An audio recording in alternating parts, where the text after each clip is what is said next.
Good morning, class 10th. So as you know that we have finished with respiration in plants and aerobic respiration and anaerobic respiration. So today's lecture is about the respiration in different animals, terrestrial animals and aquatic animals, as well as the main topic is about we will study in detail the respiration in human beings. So let's first see about the respiration in aquatic animals. Now, as you know that aquatic animals, they live in water, right? So aquatic animals, they are not directly can they absorb oxygen. So aquatic animals, they breathe in, they take in oxygen which is dissolved in water, because they are not directly in contact with oxygen. So which kind of oxygen they breathe in or they take in? That is which is dissolved in water. That is why this question sometimes asked that why the rate of breathing in aquatic animal is higher, because they take in or because they use the oxygen which is dissolved in water. That is why the rate of breathing of aquatic animals is higher than the terrestrial ones. And terrestrial ones, those which live on land, they are directly in contact with air, so they can directly there is direct exchange of gases happen there, right? So example which you can write down in aquatic animal is fishes. Fishes, they have special structures which are modified for their breathing or the respiration, that is the gills. So they have gills for the absorption of oxygens. Next is, let's talk about the respiration in terrestrial animals. As I told you that terrestrial organisms, they use oxygen. Which oxygen? Which is present in atmosphere. So that they use oxygen directly for the respiration. Although there are also specialized organs are present for the oxygen absorption, and in many animals, like if we talk about especially earthworm, or we talk about insects, they have also special system for the oxygen absorption. Now surface through which gaseous exchange occurs in an animal, that is called respiratory surface. So there should be some property of respiratory surface, that how a respiratory surface should look like. First, respiratory surface is always permeable to gases. Permeability, you already know that, because we discussed it in ninth class also. Permeability, which allow the gases to come in and go out. So respiratory surface, the first condition for respiratory surface, that it is permeable to gases. Then it is should be very thin. The more it will be thin, the easily will be the absorption. Next, surface area. See, now oxygen has to absorb. So if the surface area will be more, there will be better oxygen absorption, and it should be at a proper place with well protection. So it is should mostly, the respiratory surface is in that area which is well protected inside the body. Clear?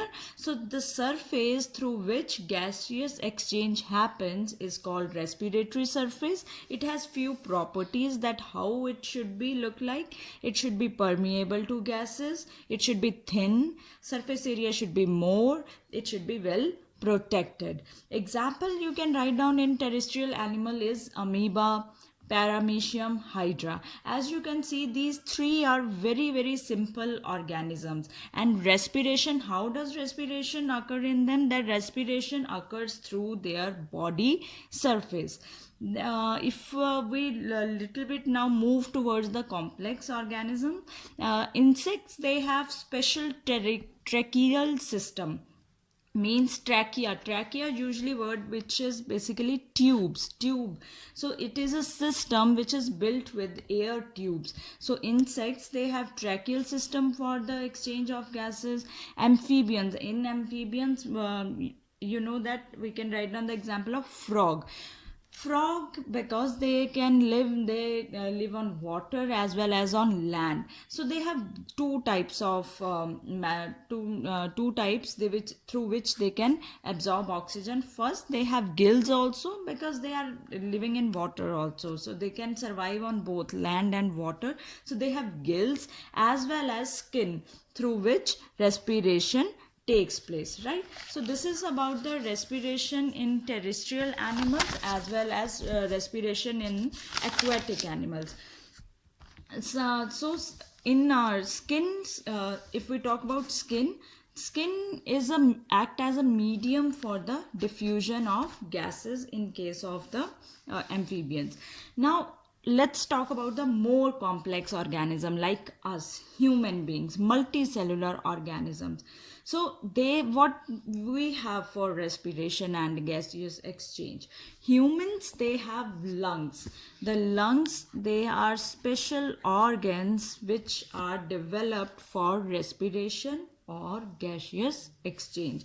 So today we are going to mainly study in detail about the respiration in human beings. Before I just jump into the detail of each part, the first thing is you have to take out your, please take out your pencils, notebooks, and start drawing this diagram with me, right? If you will not be able to draw this diagram, you will not be able to understand its parts, that which parts play main role in the respiration in case of human beings. So let's start one by one with step, right? As you can see, we will start from nose, right? So this is, first you have to draw this nasal cavity, right? This nose, you can draw it. Then we are going to draw, give it outer structure. So we are building its outer structure with the head also. Now let's move to its, we have two nostrils. So let's draw mouth, right? So draw it like this. This is our movable lips. These are two lips, and here are the nostrils, and this is our mouth where food will enter in. So this is our complete face. Then you can give it an outline structure like this. Clear? So let's now first label this part. So this one is our nose, here through which air is going in, that is nostrils. Food through which enter in, that is mouth cavity, or you already know that this is also known as buccal cavity. And now as you can see, this is nose, so this whole passage is known as nasal passage. Clear? And now as just look, just try to understand here this portion, one portion through which air is coming in, one portion through which food is coming in, and they are together, they are combining here with the common passage. So common passage for food and air, this is known as pharynx. So pharynx is what? It is just a passage with common passage for air as well as for food, right? So now after this, let's now move just little below. Here is our now larynx. Let's move to larynx. This is our larynx. What is the larynx? Larynx is voice box. Here if we just because this is mouth, so from mouth here, just with the small dotted, you can show the esophagus, because this will help us to understand later that how the entry of food is going into esophagus and air is moving into trachea. So just show it with the dotted line. Now after larynx, let's now move on towards the trachea. Trachea, I told you, trachea is like the trachea is a windpipe, right? Which is like the tube-like structure. So here, this one is trachea.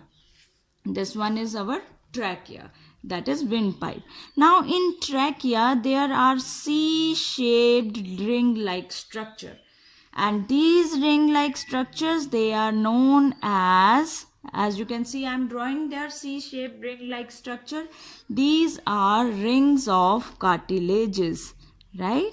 So these are our rings of cartilages. You can draw in all complete trachea these C-shaped structure, which is the ring of cartilages. Clear? Larynx clear, trachea is clear.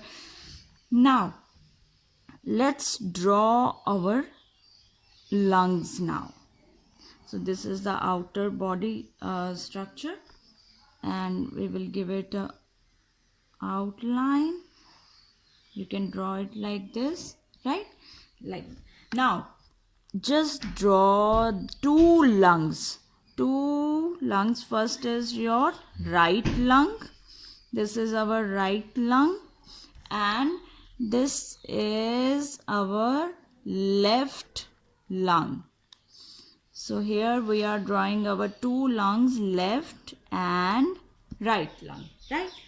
Now, this trachea, as you can see, now one is opening into your left lung and one we are opening into right lung, which is known as your bronchus. This was our trachea, right? This is, as you can see, this trachea is now coming, and it is one branch is opening into right lung and one branch is opening into left lung. So this is known as bronchus, right? So this is our right bronchus, and same here there is a left bronchus. Now after bronchus, it further, as you can see now, it further divide into more branches, right? This is further dividing into branch like structure. As you can see, these branches, they are known as bronchioles. So first trachea is divided into both the lungs, right bronchus and left bronchus. Then this bronchus further divide into branches, small branches, which are known as bronchioles. Finally, now bronchioles, they ends at this, as you can see, I am drawing here air chambers, or you can say balloon like structures. So bronchioles ends at a structure which is in which air is actually trapped, or main part which play role in exchange of gases, that is called your alveoli, right? So this you have to draw very carefully. First draw trachea, then two branches, that is bronchus, right and left, then bronchioles, and then last one is our balloon like structure, which are known as alveoli. Clear? And at the end there is present our diaphragm. What is diaphragm? Diaphragm is like a sheet of muscle basically, and here is where lungs are situated. If somebody asks you that what is the position of lungs, they are present in thoracic cavity. I will explain it to you that what is thoracic cavity. So here is our thoracic cavity. So this diagram you have to draw very carefully. So this is, label it as a diaphragm, which is a sheet of muscle, and this is our complete human respiratory system. So draw it carefully first, and in my next video I'm going to take each part in detail so that we can understand that what is the role of each part in gaseous exchange or in during the respiration.